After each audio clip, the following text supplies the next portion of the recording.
예, 오늘 말씀 함께 읽어보겠습니다. Today's scripture we're gonna read together. 예, 우리 길지 않습니다. 함께 천천히 읽습니다. 23절로 29절까지 시작. 너희는 귀를 기울여 내 목소리를 들으라. 자세히 내 말을 들으라. 파종하려고 가는 자가 어찌 쉬지 않고 갈기만 하겠느냐? 자기 땅을 개간하며 고르게만 하겠느냐? 진면을 이미 평평히 하였으면 소의 양을 뿌리며 돼의 양을 뿌리며 소맥을 줄줄이 심으며 대맥을 정한 곳에 심으며 귀리를 그가에 심지 아니하겠느냐? 이는 그의 하나님이 그에게 적당한 방법을 보이사 가르치셨음이며 소의 양은 도리깨로 떨지 아니하며 대의 양에는 수레바퀴를 굴리지 아니하고 소의 양은 작대기로 떨고 대의 양은 막대기로 떨며 곡식은 부수는가 아니라 늘 떨기만 하지 아니하고 그것에 수레바퀴를 굴리고 그것을 말굽으로 밟게 할지라도 부수지는 아니하나니 이는 만군의 여호와께로부터 난 것이라. 그의 경영은 기묘하며 지혜는 광대하니라. 아멘. 우리 말씀의 제목 함께 읽어보겠습니다. 시작. 지혜롭게 훈련하시는 하나님, God who trains wisely. 예, 하나님은 우리를 말씀으로 훈련하시되 아주 지혜롭게 우리를 훈련하시고 연단하신다는 말씀입니다. 여러분, 우리가 사는 세상을요, 참 이제 정보시대라고 합니다. 정보시대. 너무나 많은 정보가 하루에도 수없이 쏟아지고 있습니다. 이 정보가 많다 보니까 유익한 점도 많지만 혼란할 때도 있어요. 그래서 바른 정보를 잘 활용할 수 있도록 우리가 주의하지 않으면 안 됩니다. 여러분, 음식이 많아도 건강을 돕는 음식이 따로 있듯이 지혜도 마찬가지인 것입니다. 지혜가 다 참 지혜가 될 수 없는 것이죠. 세상에 많은 지혜가 있지만 우리의 영혼을 살리는 지혜는 따로 있는 줄 믿습니다. 우리가 그것을 사모하며 그 지혜를 의지하며 살아야 될 것입니다. 여러분, 성경에 보면은요, 참된 지혜의 근본이 어디인지 아주 분명하게 기록하고 있습니다. 여러분, 잠언 말씀 9장 10절을 한번 함께 읽어보실까요? 잠언 말씀 9장 10절 시작. 여호와를 경외하는 것이 지혜의 근본이요 거룩하신 자를 아는 것이 명철이니라. 아멘. 세상에 많은 지혜가 있지만 참 지혜는 어디로부터 나온다고요? 하나님으로부터 나온다는 것입니다. 하나님으로부터. 우리가 이 하나님의 말씀을 묵상하고 동행하며 말씀을 듣고 예배하는 것이 얼마나 축복인지 모르는 것입니다. 여러분, 우리가 합독한 오늘 말씀 29절 마지막을 한번 다시 보실까요? 마지막 29절에 보시면 그의 경영은 기묘하며 지혜는 광대하니라. 여호와 하나님은요, 기묘하다는 것은 원더풀이라는 거예요. 하나님의 인도하심은 놀랍다는 것입니다. 그리고 하나님의 지혜는 광대하다. magnification. 넓어서 우리가 카운트할 수 없다는 거예요. 하나님은 그렇게 지혜로우신 분이에요. 오늘로 우리 교회 작년 주일학교가 1년 뒤였다고 그랬어요. 1년 뒤였다고 그랬어요. 우리 교회 성도님들이 말씀을 사모하는 것이 얼마나 감사한지 모릅니다. 또 말씀을 공부하는 것이 얼마나 축복인지 모릅니다. 우리가 계속해서 말씀을 주시는 하나님께 감사하며 또 말씀을 의지하며 살아갈 수 있기를 축원합니다.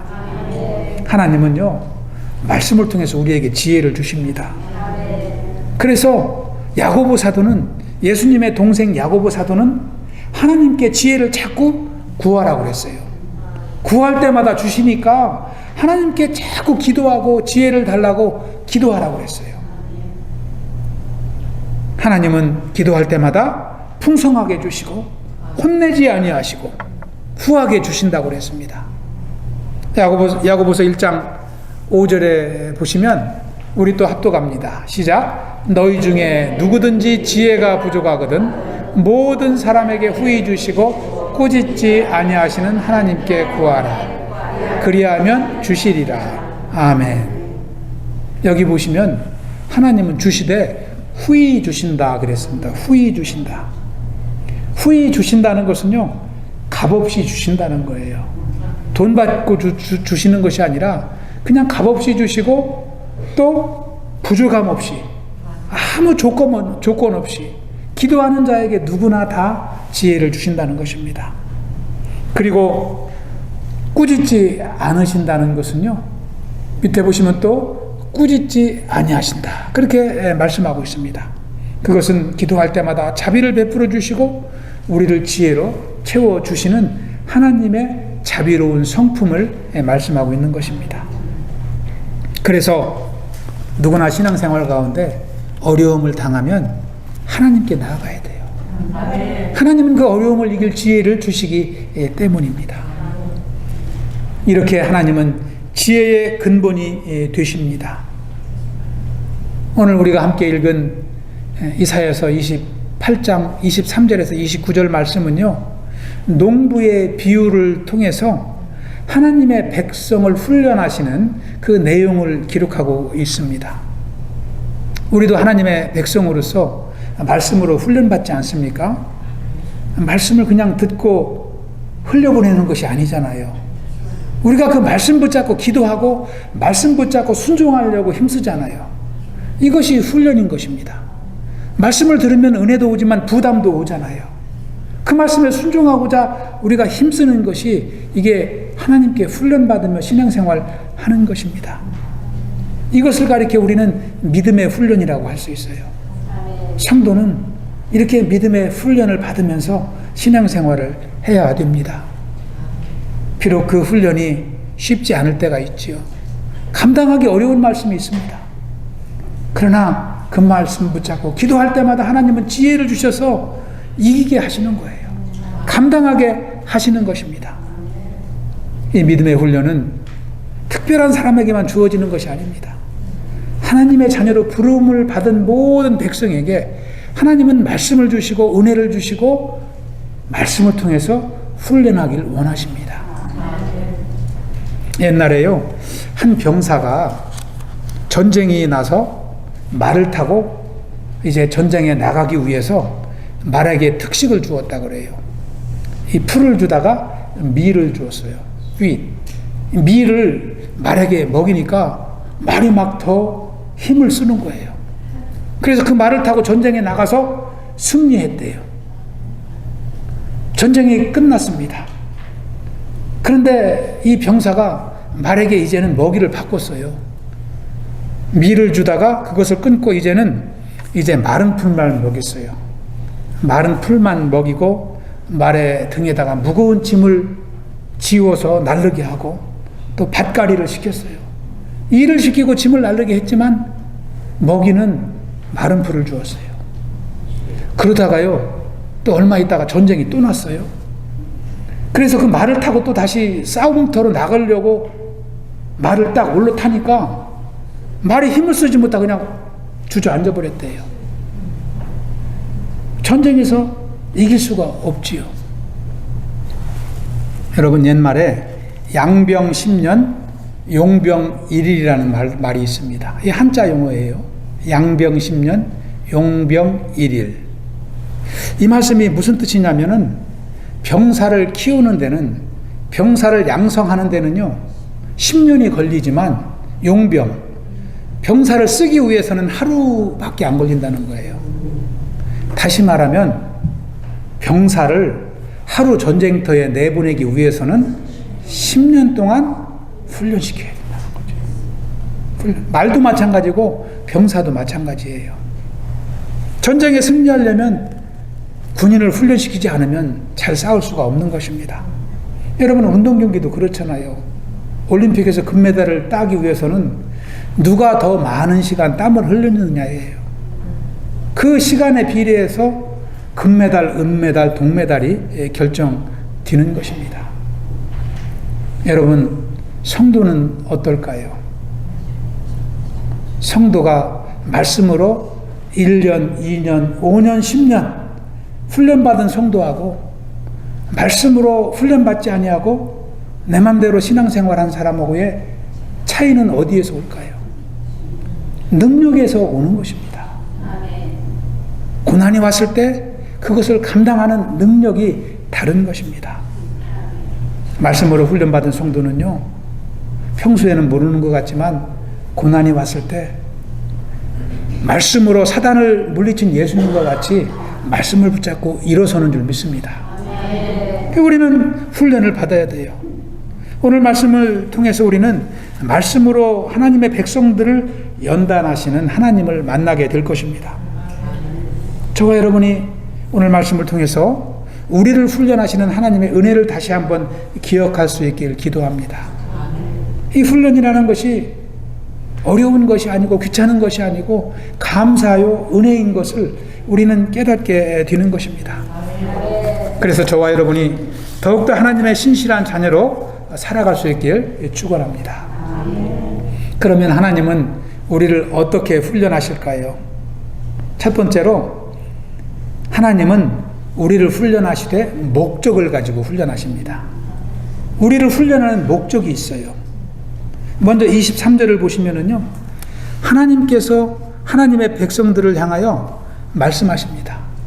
내 목소리를 들으라, 내 말을 들으라. 너희는 귀를 기울여 내 목소리를 듣고 자세히 내 말을 들어보라. 이렇게 반복해서 말씀하십니다. 들어야 된다는 것이죠. 이것은 하나님을 경시하고 하나님의 말씀을 듣지 않는 불경건한 하나님의 백성을 향하여 이사야 선지자를 통해서 하시는 하나님의 말씀인 것입니다. 여러분, 실제로 이스라엘 백성들은 하나님의 말씀을 잘 들었을까요? 그렇지 않습니다. 하나님께서 자녀로 품어주시고 선택했는데 하나님의 말씀을 듣지 않는 거예요. 그러니까 선지자를 보내서 반복해서 말씀하시죠. 귀를 기울여 내 목소리를 듣고 자세히 내 말을 들어야 한다. 이렇게 말씀하는 것입니다. 이스라엘 백성들은 말씀을 무시하고 경건한 삶을 살지 않았습니다. 말씀에 순종하지 않고 자기 멋대로 살았습니다. 그래서 진정한 지혜가 하나님으로부터 온다는 사실을 잘 알지 못했고 여호와의 지혜를 듣고 배우지도 못한 것입니다. 스스로 지혜로운 삶을 사는 것 같이 살았지만 그들은 스스로 미련한 삶을 살게 된 것입니다. 여러분, 하나님은 저와 여러분도 훈련하시는 목적이 있습니다. 이스라엘 백성들도 그랬지만 오늘날 우리에게 말씀을 주시고 말씀을 듣게 하시고 말씀을 읽게 하시고 암송하게 하시고 막 훈련하시는 목적이 있는 거예요. 여러분, 24절 25절에 보시면 그 목적을 기록하고 있습니다. 우리 다시 한번 읽어보겠습니다. 24절 시작. 파종하려고 가는 자가 어찌 쉬지 않고 갈기만 하겠느냐. 자기 땅을 개간하며 고르게만 하겠느냐. 지면을 이미 평평히 하였으면 소의 양을 뿌리며 돼의 양을 뿌리며 소맥을 줄줄이 심으며 대맥을 정한 곳에 심으며 귀리를 그 가에 심지 아니하겠느냐. 24절을 먼저 보시면 하나님은 농부의 비유를 통해서 말씀하십니다. 농부가 계속하여 땅만 갈지 않는다는 거예요. 땅을 가는 목적이 있다는 것이죠. 땅을 왜 갈까요? 그것은 파종하기 위해서, 씨앗을 뿌리기 위해서 땅을 간다는 것입니다. 여기서 농부는요, 하나님을 가리켜요. 그리고 씨앗과 곡식은 하나님의 백성을 가리키는 것입니다. 농부가 땅을 가는 것이 씨앗을 뿌리기 위함이듯이 하나님이 우리에게 말씀으로 양육하시고 훈련하시는 것은요, 우리를 인도하시기 위해서, 우리를 보호하시기 위한 목적이 있다는 것입니다. 25절에 보시면 지면을 이미 평평히 하였으면 소의 양을 뿌리고 대의 양을 뿌린다고 그랬는데, 소의 양이나 대의 양은요, 미나리과에 속하는 작은 씨앗입니다. 식물인데 작은 씨앗이에요. 오늘날 이 깨 있지 않습니까? 깨와 같은 그러한 씨앗입니다. 그런 것들을 이제 심기 위함이라는 것이죠. 그리고 소맥을 줄줄이 심으며 대맥을 정한 곳에 심는다 그랬습니다. 여기서 소맥이라는 것은 밀을 말하는 것이죠. 영어 성경에 보면은 wheat이라고 되어 있습니다. 밀을 말하는 것이고, 대맥은 보리를 말합니다. barley라고 되어 있거든요. 이 보리를 말합니다. 그러니까 밀과 보리를 또 귀리를 심기 위해서 땅을 농부가 간다는 것이죠. 하나님도 말씀을 통해서 우리의 믿음이 자라나게 하시기 위해서 우리를 훈련하시는 줄 믿습니다. 자녀를 양육하는 부모의 기쁨이 어디 있습니까? 자녀가 성장하는 것이 기쁨입니다. 제때 잘 먹고 성장하는 것, 그것이 부모의 기쁨이듯이 하나님도 마찬가지인 것이죠. 우리를 구원하셨을 뿐만 아니라 구원해 주신 것으로 끝나지 아니하고 양육하고 성장하게 하신다는 것입니다. 그래서 어떻게 우리를 인도하십니까? 하나님과 더 가까이에서 대화하고 하나님과 관계를 맺으며 소통하도록 우리를 가르치고 훈련하고 양육하시는 것입니다. 저와 여러분이 이 하나님의 목적을 깨닫고 말씀을 통해서 우리 한 사람 한 사람을 훈련하시는 하나님께 감사하며 말씀을 사모하며 살아갈 수 있길 축원합니다. 두 번째로요, 하나님은 우리를 훈련하실 때 알맞은 방법을 사용하십니다. 26절 7절에 보면은 그 농부의 비유를 통해서 말씀하십니다. 우리 한 번 더 읽어보겠습니다. 시작. 이는 그의 하나님이 그에게 적당한 방법을 보이사 가르치셨음이며, 소의 양은 도리깨로 떨지 아니하며 대의 양에는 수레바퀴를 굴리지 아니하고, 소의 양은 작대기로 떨고 대의 양은 막대기로 떨며. 농부가 이제 곡식이 익어서 탈곡할 때, 수확할 때는 그 방법이 다 다르다는 것입니다. 곡식에 따라 다른 도구를 사용하는 것이죠. 탈곡기를 사용할 때가 있고, 도리깨질을 사용할 때가 있고, 이렇게 막대기로, 이렇게 깨 같은 것은 막대기로 떤다는 것이죠. 여러분 다 기억나시죠? 곡식에 따라서 다릅니다. 벼 수확을 할 때는 탈곡기를 쓰고, 콩 수확을 할 때는 도리깨질을 합니다. 그리고 들깨, 참깨를 떨 때는 막대기로 떠는 것입니다. 마찬가지입니다. 하나님도 우리를 그냥 말씀으로 그냥 획일적으로 가르치시는 것 같지만, 말씀마다 다 은혜가 다르고요, 또 말씀을 가르치는 방법이 다 다른 것입니다. 오늘과 같이 설교를 통해서 하나님의 말씀을 주시기도 하고, 성경 공부를 통해서 하나님의 지혜를 얻게도 하십니다. 또 하나님의 말씀을 우리 스스로 읽으면서 배우게 하시고, 또 말씀을 암송하면서 배우게 하시고, 또 그 말씀 복음을 전파하면서 또 새롭게 하시는 것입니다. 이 모든 방법들이요 다 요긴한 거예요. 그리고 다 하나님이 사용하시는 방법인 것입니다. 그래서 우리는 이 모든 훈련에 다 참여하고 하나님의 은혜를 누리는 것이 바른 신앙생활인 것을 이제 깨닫게 되는 것입니다. 여러분, 우리 교회 안에도요 다양한 성경 공부가 있습니다. 여러분 개개인이 그 클래스에 참여한 숫자가 다 다르시겠지만, 우리 교회도 여러 가지 말씀 공부가 있습니다. 처음에 우리 교회에 오시면 새가족 교육으로 교회를 소개하고 가족이 되심을 이제 안내하는 교육이 있습니다. 또 직분을 받을 때는 직분자 클래스가 따로 있습니다. 또 신실한 신자로 인도하는 그리스도를 따르라 과정이 있습니다. 또 뿐만 아니라 주님의 제자로 성장하게 하는 제자도 양육 과정이 있습니다. 이것을 2년 가까이 지금 해오고 있습니다. 또 성경 66권을 공부하는 주일학교가 있잖아요. 1년이 되었다고 그랬습니다. 또 예수님을 배우는 복음서 9단계 성경 공부 과정이 있습니다. 또 영적 성숙을 위한 이 영적 성숙 과정이 있습니다. 뿐만 아니라 개인적으로 성경을 읽고 암송하고 묵상하고 또 복음을 전하면서 성경을 리마인드 하게 되는 것입니다. 아까도 말씀드렸지만 이 모든 과정이요 다 우리에게 요긴한 거예요. 다 필요한 것입니다. 이 훈련을 하루 이틀 꾸준히 1년, 2년 받다 보면은 우리가 영적으로 성장하는 과정을 밟게 가는 것입니다. 이사야 선지자는요, 하나님의 말씀을 식물과 비유해서 이렇게 말씀하고 있습니다. 이사야서 40장 8절에 보면은 우리 한번 읽어보겠습니다. 시작. 풀은 마르고 꽃은 시드나 우리 하나님의 말씀은 영원히 서리라 하라. 아멘.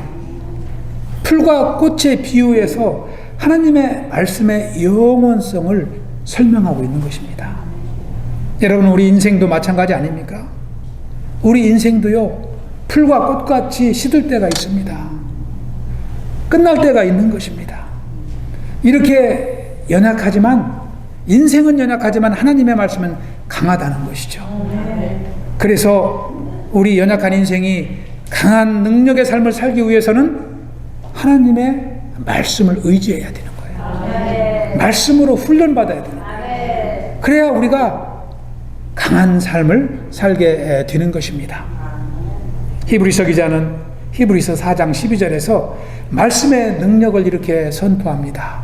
우리 한번 또 합독하겠습니다. 시작. 하나님의 말씀은 살아있고 활력이 있어 좌우의 날선 어떤 검보다도 예리하여 혼과 영과 및 관절과 골수를 찔러 쪼개기까지 하며 또 마음의 생각과 뜻을 판단하나니. 아멘. 여러분, 하나님의 말씀은 우리에게 은혜로 부드럽게 다가올 때가 있지만 또 강하게 역사하실 때가 있는 거예요. 이 말씀은 하나님이시고 예수님이시고 성령님이세요. 이 말씀 안에 하나님의 능력이 담겨 있는 것입니다. 우리가 이 능력의 하나님을 말씀을 통해서 날마다 경험할 수 있길 축복합니다. 이번 한 주 암송 요절이거든요. 조금 길지만 여러분 암송할 때마다 여러분 가슴에서 막 능력이 막 샘솟는 것을 경험할 줄로 믿습니다. 할렐루야. 우리 사랑하는 우리 코브 성도 여러분, 우리는 하나님의 말씀을 통해서 구원을 받았습니다. 그리고 우리의 신앙 성장을 무엇으로 이루어가고 있습니까? 말씀을 통해서 이루어가는 것입니다. 그리고 우리의 삶의 변화도요, 다 이 하나님의 말씀으로부터 오는 거예요. 우리가 순종할 때마다 하나님의 자녀로 계속 변화되어 가는 것입니다. 그리고 중요한 것은 우리가 이 땅을 떠나 하나님 앞에 섰을 때 이 말씀으로 심판받는 거예요. 이 말씀으로 심판받는 거예요. 이 말씀이 얼마나 귀한지 모릅니다. 그래서 우리가 이 말씀으로 거듭나지 않는 믿음은 죽은 믿음이고, 또한 이 말씀 위에 바로 서 있지 않은 신앙은 헛된 신앙이에요. 우리가 이 말씀이 우리를 얼마나 강하게 인도하는지 모릅니다. 오늘 예배하는 모든 우리 성도님들이 말씀을 통해서 축복받는 삶이 되시길 축원합니다. 마지막 세 번째로, 하나님은 우리에게 말씀 훈련 시키실 때요, 말씀 훈련을 통해서 열매 맺게 하십니다. 우리 28절만 함께 읽어보겠습니다. 28절 말씀 시작. 곡식은 부수는가 아니라 늘 떨기만 하지 아니하고 그것에 수레바퀴를 굴리고 그것을 말굽으로 발게 할지라도 부수지는 아니하나니. 아멘. 28절도요 27절 말씀에 이어서 이제 곡식을 타작하는 과정을 설명하는 말씀이거든요. 그런데 28절은 곡식을 다양하게 여러 도구를 통해서 수확을 하는 이유가 무엇인지를 기록하고 있는 것입니다. 그것은요, 곡식이 부서지지 않게 하기 위함이라는 거예요. 여러분, 깨 같은 것을 막 도리깨질하면은 그게 되겠습니까? 네. 그리고 벼바심할 때 막대기로 턴다고 그거 하루 종일 털어서 얼마를 바심하겠어요? 수확을 하겠어요? 다 도구가 다르다는 것입니다. 그리고 알맞은 도구를 사용해야 알곡이 부서지지 않고 그대로 거둘 수 있다는 것이죠. 곡식을 상하지 않게 결실하기 위해서 다양한 도구를 사용한다는 것입니다. 마찬가지로 하나님도 아까 우리가 말씀을 나눈 것과 같이 여러 가지 방법으로 성경 말씀을 우리에게 가르치시잖아요. 그것은 바로 우리를 골고루 건강한 성도로, 온전한 성도로 세우시기 위함이라는 것입니다. 그래서 우리가 모든 방법을 통해서 훈련받고 모든 방법을 통해서 말씀을 나눠야 될 줄로 믿습니다. 여러분, 신앙생활 그렇게 하려면 힘들죠. 시간도 많이 내야 되고 또 준비도 해야 되고 힘들잖아요. 바쁜데 힘들잖아요. 그렇지만 우리를 세우시기 위한 하나님의 그 은혜를 기억하면 우리가 시간 낼 수 있는 줄 믿습니다. 더 말씀 사랑할 수 있는 줄 믿습니다. 우리가 어느 정도 하나님의 말씀을 사랑해야 될까요? 우리 마태복음 10장 37, 38절에 보시면 함께 읽어봅니다. 아버지나 어머니를 나보다 더 사랑하는 자는 내게 합당하지 아니하고 아들이나 딸을 나보다 더 사랑하는 자도 내게 합당하지 아니하며. 예수님은요, 말씀으로 이 땅에 오신 하나님이십니다. 요한복음 1장에 보면은 말씀이 육신이 되어 이 땅에 오셨다고 그랬거든요. 예수님을 가리키는 거예요. 예수님을 사랑한다는 것은 예수님의 말씀을 사랑하는 것입니다. 얼마나 사랑하라고요? 부모, 형제보다 더 사랑하라는 거예요. 하나님의 말씀을 부모, 형제보다 더 사랑하라는 것입니다. 이것은요, 부모, 형제를 덜 사랑하라는 것이 아닙니다. 말씀을 더 사랑할 때 부모, 형제도 진정으로 사랑하게 된다는 거예요. 인간이 인간을 얼마나 사랑할 수 있겠어요? 인간이 인간을 얼마나 많은 것을 줄 수가 있겠습니까? 하나님의 사랑 안에 거하고 인간을 사랑할 때 생명까지도, 생명의 복음까지도 줄 수 있기 때문입니다. 진정한 사랑을 나누는 것입니다. 여기서 합당하지 않다는 것은요, 하나님의 기준에 어긋난다는 거예요. 우리가 말씀을 더 사랑하지 않고 사랑하는 것은 하나님의 기준에 어긋난 사랑이라는 것입니다. 그러므로 우리 교회가 믿음으로써 생명의 열매 맺게 하시는 하나님 안에 살아갈 수 있길 축원합니다. 우리가 더 말씀을 사랑하고 더 큰 은혜 받을 수 있길 축복합니다. 여러분, 로키 산맥 아시죠? 로키 산맥이 3,000m가 더디는 산맥이에요. 높이 사진으로 보면은 그냥 동네 산 같지만은요, 저기 올라가려고 보면은 올라갈 수가 없어요. 저렇게 이 밑에는 이 자연이 우거졌지만 산 위에는 눈이 있어요. 그 정도로 높은 산이에요. 근데 이 로키 산맥 3,000m 위에는 나무가 자라지 않는데요. 그래서 3,000m가 수목이 자라나는 한계선이에요. 근데 3,000m 부근에 가면은요, 나무들이 다 키가 작은 나무들이에요. 키가 큰 나무가 없어요. 그리고 바르게 자라지 않고 다 그냥 우리가 무릎 꿇고 기도하듯이 다 구부러진 나무들만 있대요. 사람이 무릎 꿇은 모습으로. 근데요, 그 나무도 쓰일 때가 있어요. 눈비가 몰아치고 세찬 바람이 부는 곳에서 성장한 나무가 쓰이는 곳이 있는데, 여러분, 바이올린이 있잖아요. 명품 바이올린은 그 고지대 나무를 통해서 만든다고 그래요. 그래야 아름다운 소리가 난다는 거예요. 그리고 나무들이 귀하기 때문에 그 바이올린의 값은 우리가 생각하는 것 이상으로 비싼 것입니다. 여러분, 아름다운 열매를 맺는 성도의 삶도 마찬가지라고 생각을 합니다. 고난을 통해서 또 말씀으로 훈련받는 성도가 아름다운 열매를 맺게 된다는 것이죠. 하나님은 저와 여러분을 통해서 그러한 열매를 맺길 원하십니다. 그래서 훈련하십니다. 여러분, 우리가 성경을 보지만 성경에 훈련받지 않고 쓰임받은 일꾼이 있습니까? 모세도 그렇고 다윗도 그렇고 우리가 사도행전 공부하지만 베드로도 그렇고 바울도 그렇고 얼마나 많은 연단을 받습니까? 그런데 그들보다 더 귀한 인생을 사는 사람이 없어요.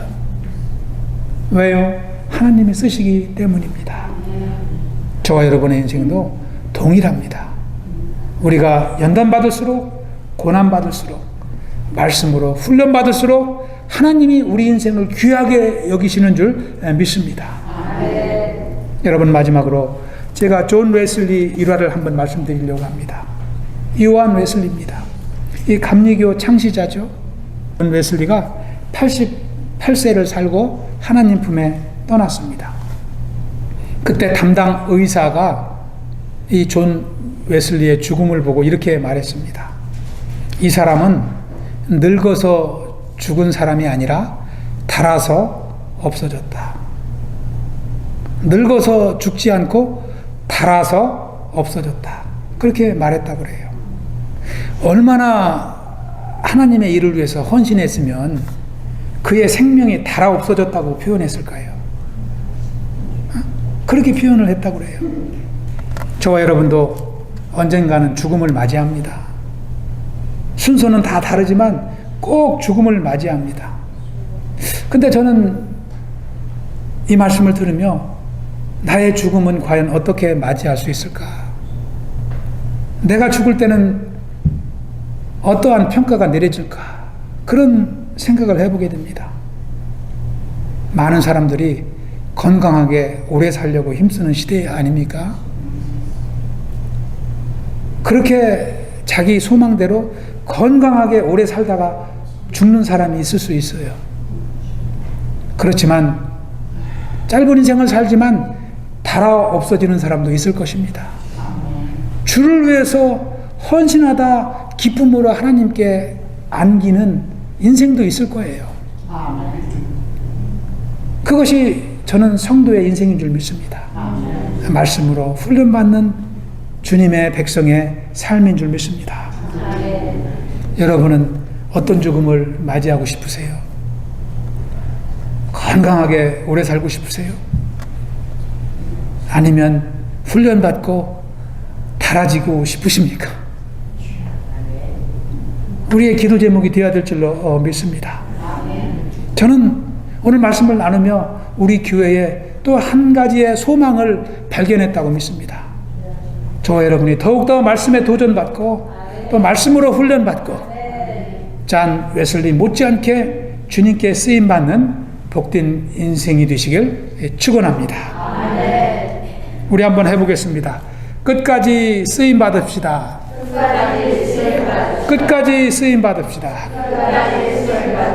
할렐루야. 주를 위해서 연단받고 참 이제 쓰임받는 인생을 하나님이 지키시고 건강도 주시고 기쁨도 주시고 은혜도 주시고 모든 기도 제목에 응답하여 주실 줄 믿습니다. 기도하겠습니다.